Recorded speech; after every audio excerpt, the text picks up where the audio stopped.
So వైద్యం అనేది మాధవ సేవ ఒక రకంగా చెప్పాలంటే, కానీ ఇప్పుడు వ్యాపారం అయిపోయింది. ఒక పెద్ద కార్పొరేట్ హాస్పిటల్లో 3 లక్షల రూపాయలు ఖర్చు పెట్టి 3 రోజులలో డెంగ్యూకి చనిపోయింది. 3 లక్షలు ఎక్కడ అవుతుంది అంటే డాక్టర్ అక్కడ ఉండే డాక్టర్ మన దేవుడా, అక్కడ ఇచ్చే మందులు అద్భుతమే అయితే మరి బతికే ఉండాలి కదా. అలాంటి కేసెస్ నేను 300 రూపాయలు ట్రీట్ చేస్తాను. చాలామంది చెస్ట్ పెయిన్ వచ్చి కుప్పకొల్లేవాళ్ళు ఇంతకుముందు. ఇప్పుడు జస్ట్ ఇలా ఉండి ఇలా వెనక్కి పడిపోతూ ఉన్నారు. సో ఏంటి డిఫరెన్స్ ఏంటి కార్డియాక్ అరెస్ట్కి అండ్ హార్ట్ అటాక్? ఇక్కడ సడన్ కార్డియాక్ అరెస్ట్ ఏంటంటే అరిథీమియాస్ టప కొట్టుకోవడం.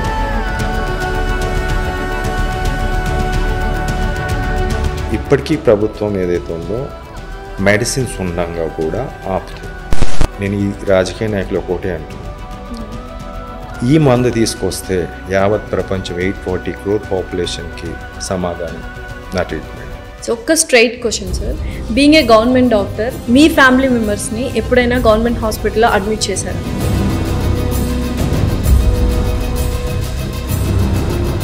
My wife she delivered second baby Niloufer hospital. అక్కడ ఫెసిలిటీస్ లేకుండా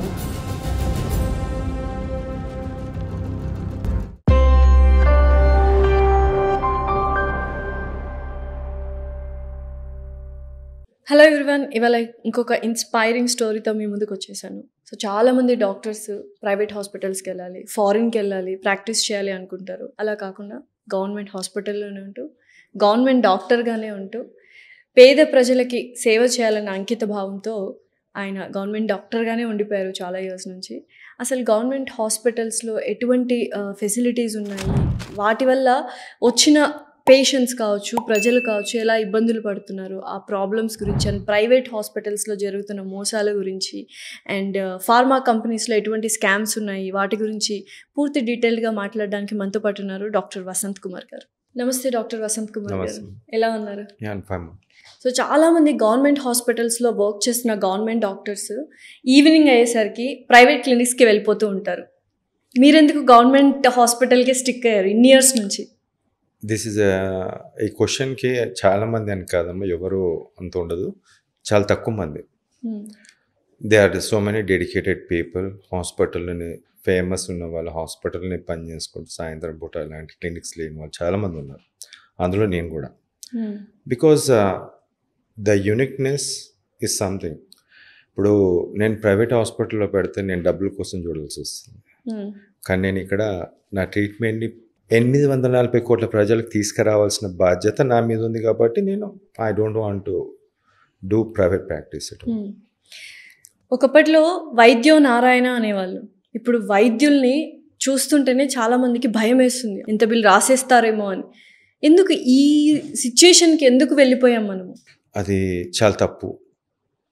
వాస్తవానికి నేను గవర్నమెంట్ డాక్టర్ని, ప్రైవేట్లో ఉండే డాక్టర్స్ చాలామంది కూడా వాళ్ళు ఒకరి దగ్గర పనిచేస్తున్న వాళ్ళే. అన్ని ట్యాక్స్లు ప్రతి చిన్న అన్నీ కూడా బిల్ చేయడానికి కారణం హాస్పిటల్ వ్యవస్థ. అవన్నీ కూడా పెద్ద బడా బిజినెస్ మ్యాన్, రాజకీయ నాయకులు అనొచ్చు, ఇంకా వాళ్ళ చేతిలో ఉంది. డాక్టర్స్ నిమిత్తం మాత్రమే అక్కడ పనిచేసి జీతం తీసుకుంటున్న వాళ్ళు. అందుకే మీరు ఏ కార్పొరేట్ హాస్పిటల్లో చూడండి, 3 లక్షలు 5 లక్షలు బిల్ అయితే ఒక పేషెంట్కి, కానీ డాక్టర్స్కి అక్కడ శాలరీ చూడండి, ఒక ఎంబీబీఎస్ డాక్టర్కి 30,000 ఇస్తారు, 40,000 ఇస్తారు. అదే ఇంకా మిగతా వాళ్ళకి ఎండి అయితేనేమో 1,80,000 అలా ఇస్తారు. అంటే ఒక్క పేషెంట్ దగ్గర వసూలు చేసేది 5 లక్షలు 6 లక్షలు ఉంటుంది. అట్లా 200-300 బెడ్స్ ఉన్న పెద్ద కార్పొరేట్ హాస్పిటల్స్ ఉన్నాయి. మరి వాళ్ళకు శాలరీ కూడా ఎక్కువ రావాలి కదా. This is the blame on the doctors. Not అందరు, కొంతమంది ఉండొచ్చు, but majority are the working under some people. So ఒక్క straight question sir, being a government doctor మీ ఫ్యామిలీ మెంబర్స్ని ఎప్పుడైనా గవర్నమెంట్ హాస్పిటల్లో అడ్మిట్ చేశారా? ఎస్, చాలాసార్లు అడ్మిట్ చేశాను. My wife she delivered second baby Niloufer hospital. అక్కడ ఫెసిలిటీస్ లేకున్నా she has been admitted because she was doing PG. అక్కడ పీజీ చేస్తున్నారు. అదే సార్, ఇప్పుడు మీరు ఫెసిలిటీస్ లేవు అంటున్నారు కదా, అసలు ఎందుకు గవర్నమెంట్ హాస్పిటల్లో ఫెసిలిటీస్ ఎందుకు ఉండట్లేదు? Where it is going wrong? See infrastructure is one thing అమ్మ. ఇన్ఫ్రాస్ట్రక్చర్ అంటే అన్నీ కూడా వస్తాయి. ద బేసిక్ థింగ్ ఏదైతే మన బడ్జెట్లో పెట్టేది ఏదైతే ఉందో చాలా తక్కువ పెడతాం. వైద్యానికి విద్యకి అతి తక్కువ బడ్జెట్ మన తెలంగాణ, గత ప్రభుత్వంలో కానీ ఈ ప్రభుత్వంలో కానీ. అందుకే ఈ ఫెసిలిటీస్ ఇదేంటంటే అవుట్ గోయింగ్ ప్రజలకు వైద్యం అనేది వాళ్ళకి డబ్బు ఖర్చు పెట్టడం, విద్యపై కూడా రిటర్న్స్ రావు, వాళ్ళపైన ఖర్చు పెట్టడం. అదే మీరు మిగతా డిపార్ట్మెంట్స్ ఏదైతే ఉందో ఇన్కమ్ డిపార్ట్మెంట్స్, ఇన్కమ్ అంటే ఆశ, ప్రతి వాడికి ఆశనే ఇన్కమ్ అంటే.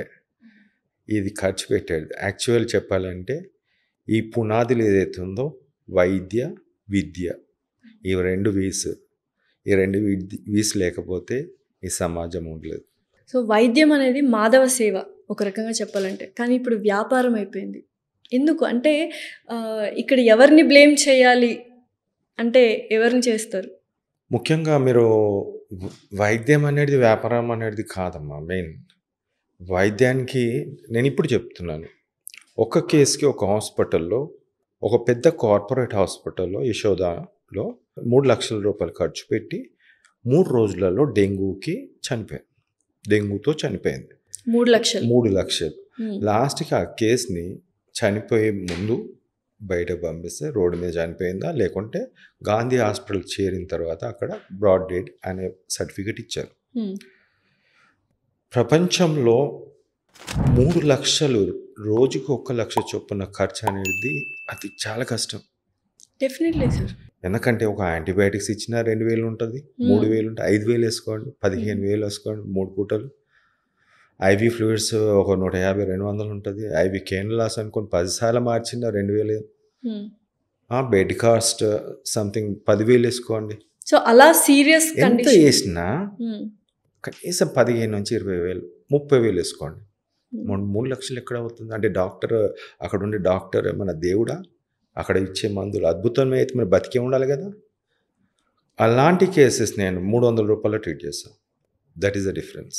3 లక్షలు బిల్ యశోద హాస్పిటల్ చేస్తే 300తో మీరు క్యూర్ చేశారు. నేను క్యూర్ చేశాను. How is it possible sir? With medicines. With the medicines. డెంగూలో ట్రీట్మెంట్ లేదని ఏ సన్యాసి చెప్తున్నాడు? అలా ఏదైనా అంటే ప్రైవేట్ హాస్పిటల్స్లో వచ్చిన సీరియస్ సిచ్యువేషన్ కేస్ని మీ గవర్నమెంట్ హాస్పిటల్కి వచ్చిన తర్వాత సర్వైవ్ అయ్యే ఛాన్సెస్ కానీ అటువంటి కేసెస్ కానీ ఏమైనా ఉన్నాయా? నేను ఒకటి ఎగ్జాంపుల్ చెప్తాను. నడుచుకుంటూ పోతున్న పాప, జ్వరం ఉండే నడుచుకుంటూ పోతున్న పాప హాస్పిటల్కి వెళ్ళింది, పెద్ద హాస్పిటల్కి. 4,20,000 ప్లేట్లెట్స్ ఉండే. Second day it was 3,65,000 at the time of joining hospital.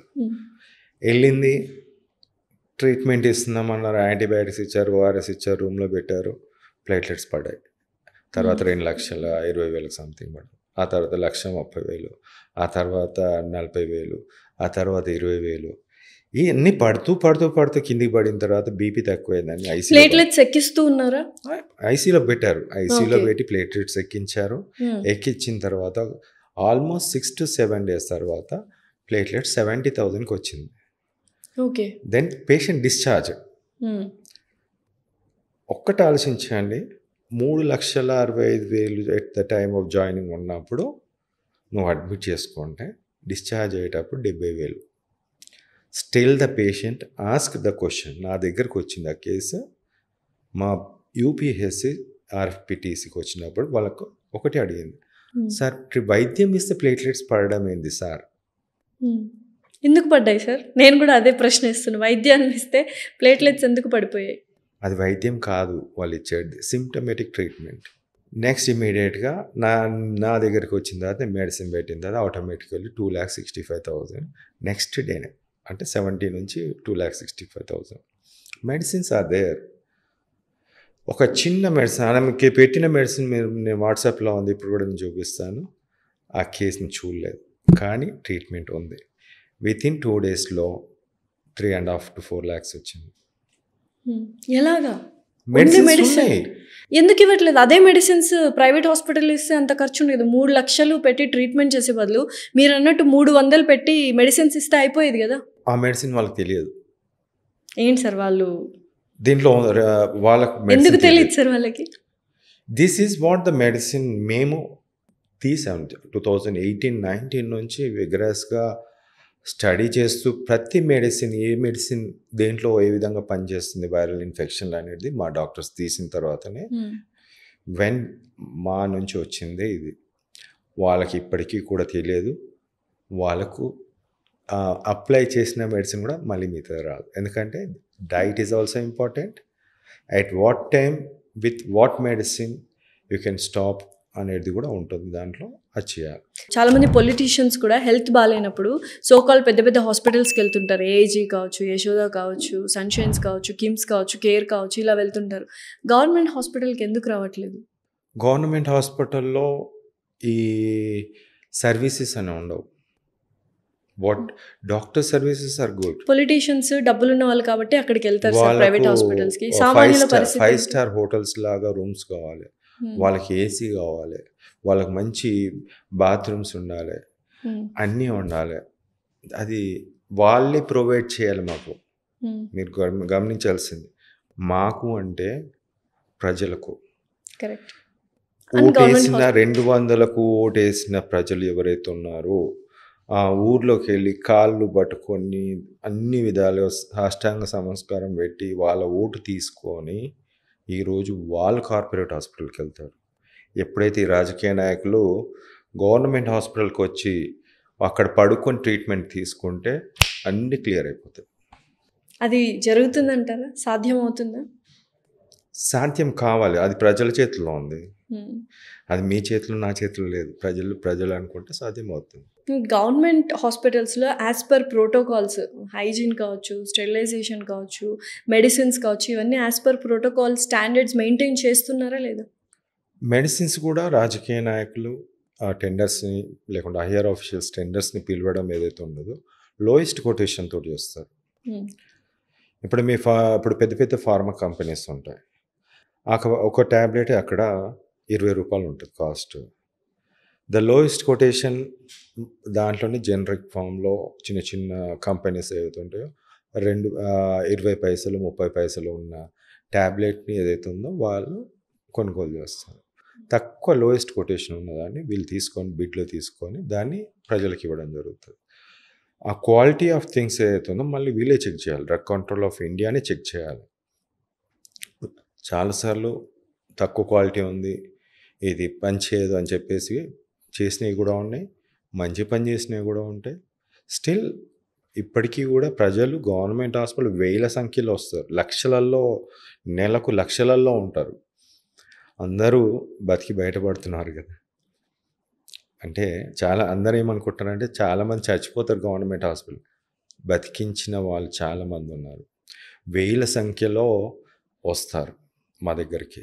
So మనం ఈ పాండమిక్ సిచ్యువేషన్ అప్పుడు చూసుకున్నట్లయితే గవర్నమెంట్ హాస్పిటల్స్ చేతులు ఎత్తేసిన పరిస్థితి, ఈవెన్ ప్రైవేట్ హాస్పిటల్స్ టైంలో కూడా. కానీ అందరూ మాట్లాడుకున్న విషయం, అక్కడ జరిగిన వాస్తవం ఏంటంటే ప్రైవేట్ హాస్పిటల్స్ ఫుల్గా డబ్బులు మూటలు కట్టుకున్నారు ఆ పాండమిక్ సిచ్యువేషన్లో అని అన్నారు. అది ఎంతవరకు నిజం? వాస్తవం ఇది. ఎలాగా? ఇప్పుడు నా ట్రీట్మెంట్ ఎప్పుడైతే కోవిడ్కి ఏదైతే ఉందో కేవలం 45 రూపాయలు ఫుడ్ బాగా తీసుకుంటే. ఒక్కొక్క పేషెంట్ హాస్పిటల్కి అడ్మిట్ అయ్యి కొన్ని లక్షలు కోట్లు పెట్టిన వాళ్ళు కూడా ఉన్నారు. ఎక్మో అనేది ఉంటుంది, వెంటిలేటర్ మీద పోయి చనిపోయిన వాళ్ళని. వాస్తవానికి అప్పుడు ఇచ్చిన రెమ్డెసివిర్ ఇంజెక్షన్ ఏదైతే ఉందో ఒక పాయిజన్. రెమ్డెసివిర్ అవును చాలా మందికి ఇచ్చారు. పాయిజన్ అది. ఎందుకు సార్? దానివల్ల బ్లాక్ ఐ ఇన్ఫెక్షన్స్ ఇవన్నీ వచ్చే ఛాన్సెస్ ఉన్నాయి. రెమ్డెసివిర్తో ఫస్ట్ ఏదైతే ఉందో బ్లాక్ ఫంగస్ అనేది రావడం జరిగింది. దాంతోపాటు స్టిరాయిడ్ ఇచ్చారు, అది కూడా వన్ ఆఫ్ ద కాజ్. రెమ్డెసివిర్తో కార్డియాక్ ఎరిథిమియాస్ అంటాం, హార్ట్ అటాక్స్కి మళ్ళీ వచ్చే ఛాన్స్ ఎక్కువ ఉంటాయి దాంతో అని క్లియర్గా ఇంటర్నేషనల్ జర్నల్స్, మీరు ఇప్పుడు కొట్టిన 2021లో ఇంటర్నేషనల్ జర్నల్స్ క్లియర్గా మెన్షన్ చేశారు. It is not that I'm saying, it is clearly mention. మధ్యప్రదేశ్లో దీని నకిలీ రూపంలో ఇదే మెడిసిన్ని నకిలీగా అంటే వాటర్ జస్ట్ డిస్టిల్ వాటర్ నింపేసి అమ్ముకున్నారు. వాళ్ళు బతికారు. తీసుకున్నవాడు చచ్చాడు. ఒక్కొక్క దాన్ని 3,000 30,000 అమ్ముకున్నారు. సో పాండమిక్ సిచ్యుయేషన్లో మేజర్ మిస్టేక్ ఎక్కడ జరిగింది, ఎవరు చేశారు regarding hospitals? Major mistake in pandemic అంటే అనవసరమైన చెత్త ట్రీట్మెంట్ ఇచ్చి చేశాం. అది WHO కావచ్చు, ICMR కావచ్చు. They strictly mandate the things. ఇప్పుడు ఒక మెడిసిన్ రిలీజ్ చేశారు, రెమ్డెసివిరే కానీ, ఆ తర్వాత స్టీరాయిడ్ అన్నారు, ఆ తర్వాత సంథింగ్ ప్యాక్సిలోవిడ్ అన్నారు. ప్రతిదీ కూడా టెస్ట్ చేయకుండా, సరైన రిజల్ట్ రాకుండా దాన్ని ఎమర్జెన్సీ యూజ్ అని చేసి పెట్టారు. తీరా ఇప్పుడు అన్నీ వస్తే biggest scam in the world అని వస్తుంది. మీరు చూడండి ప్రతిదీ కూడా. ఇప్పుడు యూకేలో చాలామంది కేసులు వేస్తున్నారు, ఇండియా లాంటి కంట్రీస్లో అయ్యారు అంతే. అంటే ఏంటి స్కామ్ అందులో? Weather I don't understand. అంటే వీళ్ళు ఏదైతే చేస్తున్నారు, ఇప్పుడు WHO అన్నారు 2 times is Tedros is president the WHO chief, still is running. First term అయిపోయింది, సెకండ్ టర్మ్ కూడా చేస్తుంది. This is 2 monopolies. ఒకటి చైనా, ఒకటి US. ఈ డిసీజ్ ఏదైతే వైరల్ ఇన్ఫెక్షన్స్లో మొత్తం కూడా వాళ్ళ చేతిలో ఉంది. మిగతా కంట్రీస్ అని నిమిత్తం మాత్రమే. వాళ్ళు ఏది చెప్తే మిగతా వాళ్ళంతా పాటిస్తారు. మీ గవర్నమెంట్ డాక్టర్స్ అందరూ ఎప్పుడైనా గవర్నమెంట్ని అప్రోచ్ అయ్యారా? ఈ ఫెసిలిటీస్ ఏంటి, కొంచెం స్టాండర్డ్స్ పెంచుతాము, ఇలా మీరు ఏమైనా మాట్లాడి అక్కడ దాకా తీసుకెళ్ళి వాళ్ళు చేంజ్ చేయాలన్న ఆలోచన విధానం కానీ లేకపోతే ఆ పదంలోకి వెళ్ళారా? దట్ వే చాలాసార్లు ఉంటుందమ్మా, అలాంటి ప్రతిసారి అడుగుతూనే ఉంటాము. బట్ చెప్పాను కదా, నో రెస్పాన్స్, నో రియాక్షన్. ఇప్పుడు 4 లక్షల బడ్జెట్, 2 లక్షల బడ్జెట్ అని ఆ బడ్జెట్లో పెట్టే దాంట్లో నీకు 1.2 1.5% బడ్జెట్ పెట్టి ఏమొస్తుంది? ఏం రాదు. అసలు మనిషి బతకాలంటే వైద్యం ఉండాలి, వైద్యం ఉండాలి. దానికి సరిపోయిన డబ్బులు ఫస్ట్ ఇవ్వాలి. ఒక మనిషి పని చేయాలన్నా వాడు ఇప్పుడు వచ్చేది ఎవరు? చాలా బీద వాళ్ళు వస్తారు, కూలీనాలి పని చేసుకునే వాళ్ళు వస్తారు, మధ్యతరగతి వాళ్ళు బయట పోయి కార్పొరేట్ హాస్పిటల్లో పోతారు. అక్కడికి పోయి అన్ని డబ్బులు సమర్పించుకొని లాస్ట్కి పోండి బాబు, మా దగ్గర మేము ఇవ్వము, మా దగ్గర మీ డబ్బులు లేవు, మీరు వెళ్ళిపోండి అంటారు. అప్పుడు గాంధీకి వస్తారు. అలా వచ్చిన వాళ్ళందరికీ కూడా గాంధీలో ట్రీట్మెంట్ అనేది జరుగుతుంది. సార్, సో కాల్డ్ బడా ఫార్మా కంపెనీస్లో జరిగే స్కామ్స్ ఏంటి, మోసాలు ఏంటి?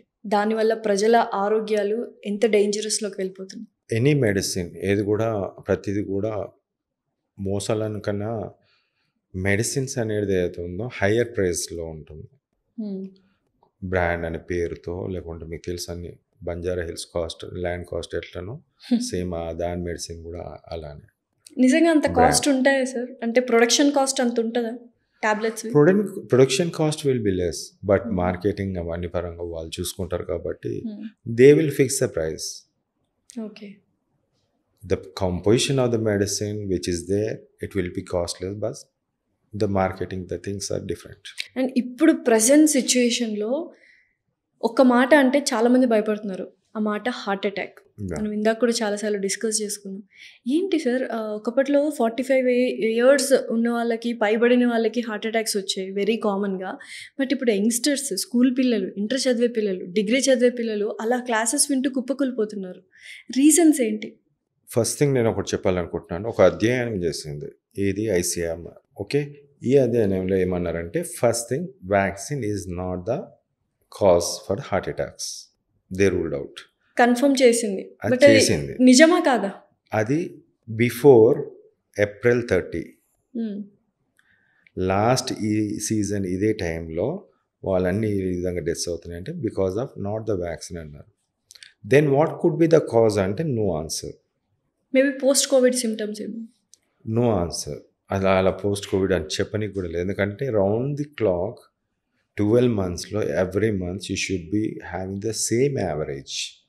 అలా లేదు. You will see that when there is a infection, this is the time of infection. August, September, October, November, December, January, February, 6 to 7 months covid infection will be there in India. ఉంటుంది, రాబోయే రోజుల్లో ఇప్పుడు ఉంది, రేపు ఉంటుంది, ఎల్లుండి కూడా ఉంటుంది. So these people who are been infected already damaged by covid first wave, second wave, already damaged by vaccine. ఇవన్నీ కూడా మయోకార్డైటిస్ తయారు చేస్తుంది. మయోకార్డైటిస్ వస్తుంది హార్ట్లో. If you are infected you will have the myocarditis. So inflammation of the heart and the muscle, and there will be formation of small clots there. Okay, you will be escaped. Whereas the pacemakers ఉంటాయి, conduction things are there. If it happens, ఇప్పుడు కొత్తగా infection వచ్చింది, ఈ సీజన్లో వచ్చింది, it attacks on some other part of the heart, conduction defects కానీ లేకుంటే మిగతా ఏదైతే పేస్ మేకర్ దగ్గర కానీ ఈ ఇన్ఫ్లమేషన్ వచ్చినప్పుడు they are having the sudden heart attacks annoyingly. ఇది ఎందుకు అంటున్నా అంటే, చైనాలో మనం స్టార్టింగ్లో చూసినప్పుడు మనిషి నిలబడుతూ పడిపోయిన చూపించారు మీకు, చూసారా? స్టార్టింగ్లో వెరీ ఫస్ట్ ఇన్ డిసెంబర్ 2020లో మనం చూసింది ఇలా పడిపోతున్నాయి చూసాం. The same thing is happening now. అందుకే నేను అంటాను, Covid is not a lung disease, it is a clot farming disease. Okay. So ఇప్పుడు హార్ట్ అటాక్ అంటే చాలామంది చెస్ట్ పెయిన్ వచ్చి కుప్పకొల్లేవాళ్ళు ఇంతకుముందు. ఇప్పుడు జస్ట్ ఇలా ఉండి ఇలా వెనక్కి పడిపోతూ ఉన్నారు. సో ఏంటి డిఫరెన్స్ ఏంటి కార్డియాక్ అరెస్ట్కి and heart attack? One thing దీంట్లో ఏంటంటే, ఫస్ట్ థింగ్ హార్ట్ అటాక్ అంటేనేమో the chest pain, the blocking of coronary arteries either left or the right. ఆ బ్లాక్స్ తోటి ఏమవుతుందంటే ఇస్కెమియా, అంటే ఇమ్మీడియట్గా ఆ మజిల్ చుట్టూ ఏదైతే ఉందో పెయిన్, ఇన్ఫ్లమేషన్ వస్తుంది అంతా కూడా. దాంతో పెయిన్ రావడంతో he will have some sort of discomfort, అలా ముందుకు పడిపోవడము, ముందుకు ఆగడం, ఇట్లా వంగడం అనేది ఉంటుంది. So there is a discomfort by the clot itself. ఇక్కడ సడన్ కార్డియాక్ అరెస్ట్ ఏంటంటే ఎరిథీమియాస్, టప కొట్టుకోవడం, ventricular arrhythmias or atrial arrhythmias with myocarditis involving the electrical pathway of the heart, simultaneously with block or with this heart block antam or this conduction defect, వాళ్ళకు సడన్గా stop అవుతుంది, like a current switch off. సింపుల్గా చెప్పాలంటే మనం on చేస్తే light వెలుగుతున్నట్టు, of చేస్తే అలానే దాన్ని కూడా కరెంట్ ఆఫ్ చేసినట్టు. మరి ఇవన్నీ మనం ఈ హార్ట్ అటాక్స్ని ప్రివెంట్ చేయొచ్చు ఏమైనా మెజర్మెంట్స్ తీసుకొని? మనం చేసే తప్పు ఏంటంటే, ఇప్పటికీ ప్రభుత్వం ఏదైతే ఉందో మెడిసిన్స్ ఉండగా కూడా ఆపుతాయి. ఎందుకు? వాళ్ళకి ఏం ఫాయిదా రాదు కదా వాళ్ళకు. ఇప్పుడు ఫార్మా కంపెనీ ఉన్నది, గత ప్రభుత్వంలో పార్థసారథి రెడ్డికి ఒక ఎంపీ ఇచ్చారు. ఏం సాధించిందని ఎంపీ ఇచ్చారు? రెమ్డెసివిర్ మార్కెట్లో 3,000-30,000 అమ్ముకున్నందుకు ఇచ్చారా? చెప్పండి. 3,000 మందిని 30,000 బ్లాక్లో అమ్ముకున్నవానికి ఎంపీ పదవి ఇచ్చారు. అదే ఎంపీ ఇచ్చి మళ్ళీ 194 ఎకరాల ల్యాండ్ ఇచ్చారు, దొంగతనంగా రాసి ఇచ్చారు. కోకాపేట్ 100 కోట్లకి ఎకరం, దాని పక్కన ల్యాండ్, సర్వే నంబర్ ఎక్కడిదో రెడ్ హిల్స్ పెట్టి ఇచ్చారు. ఇప్పటికీ అలాంటిది రాదు. ప్రైమ్ సైట్స్ ఆఫ్ ల్యాండ్స్ ఇచ్చారు ఫర్ ఏంటి, క్యాన్సర్ ట్రీట్మెంట్ కోసం. నేను ఈ రాజకీయ నాయకులు ఒకటే అంటున్నాను, ఈ మందు తీసుకొస్తే యావత్ ప్రపంచం 840 crore పాపులేషన్కి సమాధానం నా ట్రీట్మెంట్. 4 daysలో ట్రీట్మెంట్ ఉంది. 4 daysలో నెగిటివ్ అంటే అర్థం ఏంటంటే 2 daysలోనే వైరస్, 1 to 2 daysలో వైరస్ చచ్చిపోతుంది.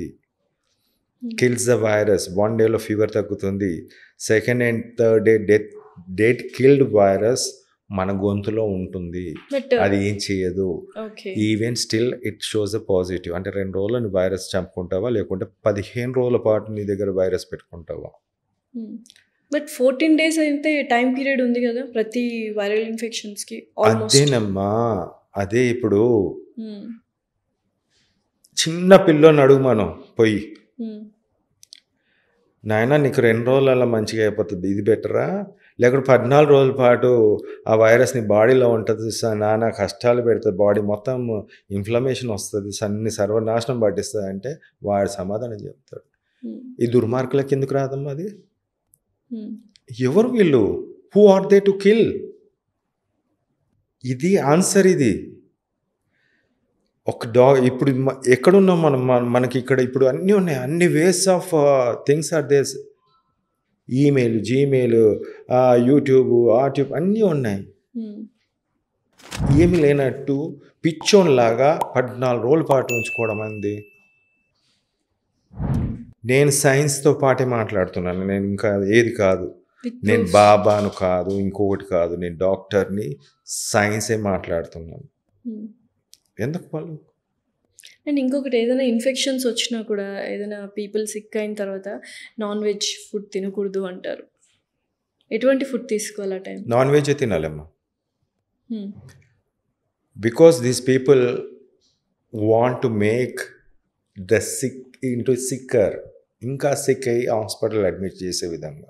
Is there any full can debate me. ఎందుకు అంటున్నా అంటే, ప్రోటీన్ పోతుంది, ప్రోటీన్ ఇవ్వమంటున్నాను. బ్లడ్ పోతే బ్లడ్ ఎక్కిస్తారు కదా, మరి ప్రోటీన్ పోయినప్పుడు ప్రోటీన్ ఎక్కియమంటున్నాను. డైజెస్ట్ అవ్వదు అని ఒక రీజన్ చూపిస్తారు. You give in the liquid form. You give in the liquid form, not in the fibre form.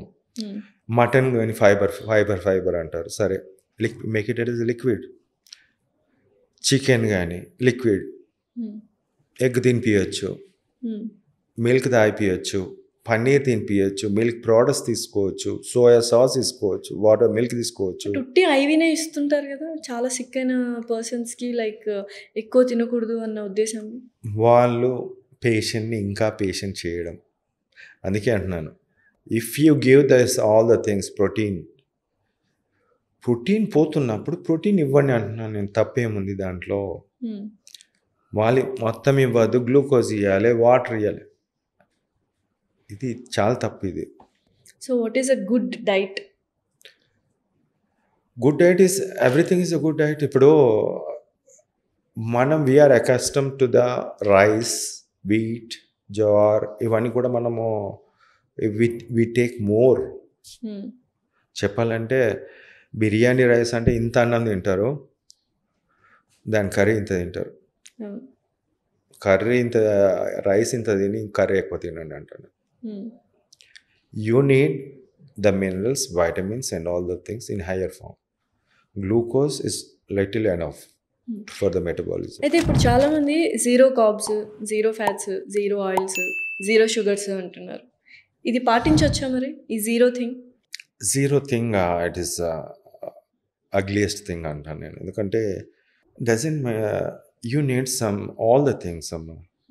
ఒక చెట్టుని అక్కడ పెట్టినప్పుడు ఆ చెట్టు పెరగడానికి టైం పడుతుంది. అసలు దానికి ఏమి ఇవ్వరు. జీరో చేయండి, నీళ్లు పెట్టండి, ఉంటుందా చెట్టు? సన్లైట్ ఉండాలి, మినరల్స్ ఉండాలి, వైటమిన్స్ ఉండాలి. అది కూడా మనిషిలాగానే పెరుగుతుంది.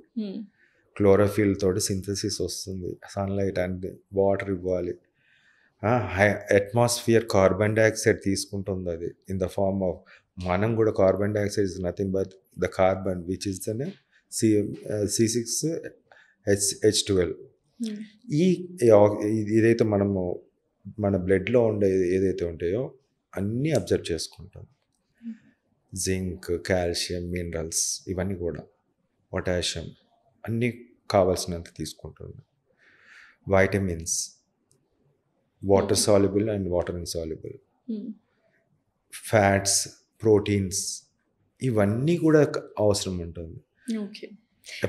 ఇప్పుడు వీళ్ళు ఏం చేస్తారు, they avoid the things.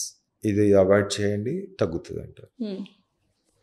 So ఇందాక మనము హార్ట్ అటాక్స్ గురించి మాట్లాడుకున్నప్పుడు చాలామంది ఫిట్గా ఉన్న వాళ్ళు జిమ్ చేస్తున్నప్పుడు చనిపోయిన సందర్భాలు చాలా చూసాం సెలబ్రిటీస్లో కూడా. సో విగరస్గా ఎక్సర్సైజ్ చేస్తే కూడా మనకు హార్ట్ అటాక్స్ వచ్చే అవకాశాలు ఉన్నాయంటారు? ఒకటి మనం గమనించాల్సింది ఏంటంటే, ఈ టైంలో ఏదైతే ఈ సీజన్ ఏదైతే ఉన్నదో హార్ట్ అటాక్ సీజన్ అంటాను నేను.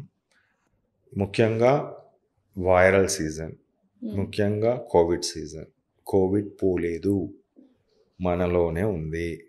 అందుకే అంటున్నాను, సిమ్టమేటిక్ ఉన్నప్పుడు you stop playing for 1 month. ఆ తర్వాత మెల్లిగా యూ కెన్ జాయిన్. కానీ వీళ్ళు ఏం చేస్తారు, ఒక్కరోజు 2 రోజుల ఫీవర్గా తగ్గంగానే ఐఎమ్ ఫిట్, కొద్దిగా వీక్నెస్ ఉన్నాయి, I have to do something, పోవాలి చేయాలని చెప్పేసి చేస్తారు. అలాంటి వాళ్ళకి హార్ట్ అటాక్స్ వస్తుంది. ఏ సిమ్టమేటిక్ ఉన్న వాళ్ళు కూడా ఛాన్సెస్ అదే. ఈ డైమర్ లెవెల్ పెరిగి వాళ్ళని తెలియకుండానే వాళ్ళని చంపేస్తుంది. సార్, ఓవరాల్గా ఫైనల్గా హెల్దీ లైఫ్ స్టైల్ లీడ్ చేయాలంటే బేసిక్గా మినిమం థింగ్స్ ఏం చేయాలి సార్ సామాన్యులు? బేసిక్ థింగ్ అంటే they have to do work first of all. అంటే లేజీగా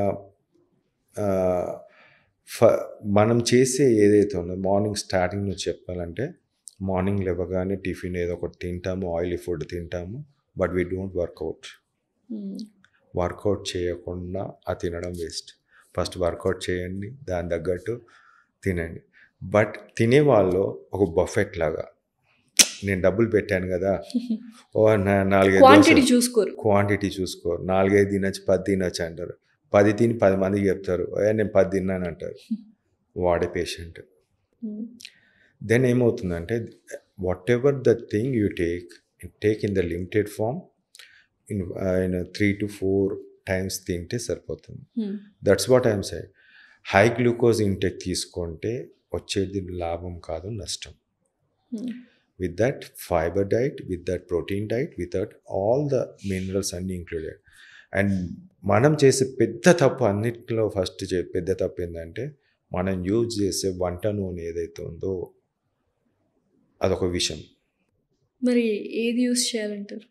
ఎందుకంటున్నా అంటే, the most of the refined oil, మార్కెట్లో ఉండే ప్రతి refined oil is not in 100% pure. ఒక గ్రౌండ్నట్ ఆయిల్ 100% 1 లీటర్ రావాలంటే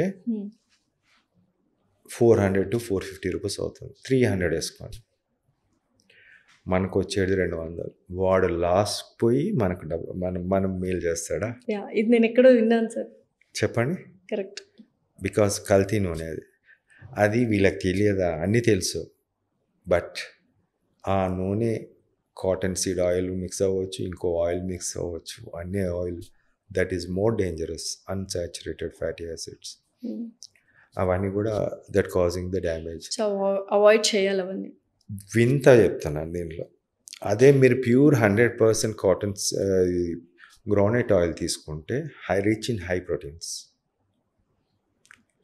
సీరియస్లీ ఫ్యాట్స్ అంటారు ఆయిల్స్ అంటే? నో, దాంట్లో the oil part, which is the other part, is a protein is high rich in high protein, globulin అంటాం.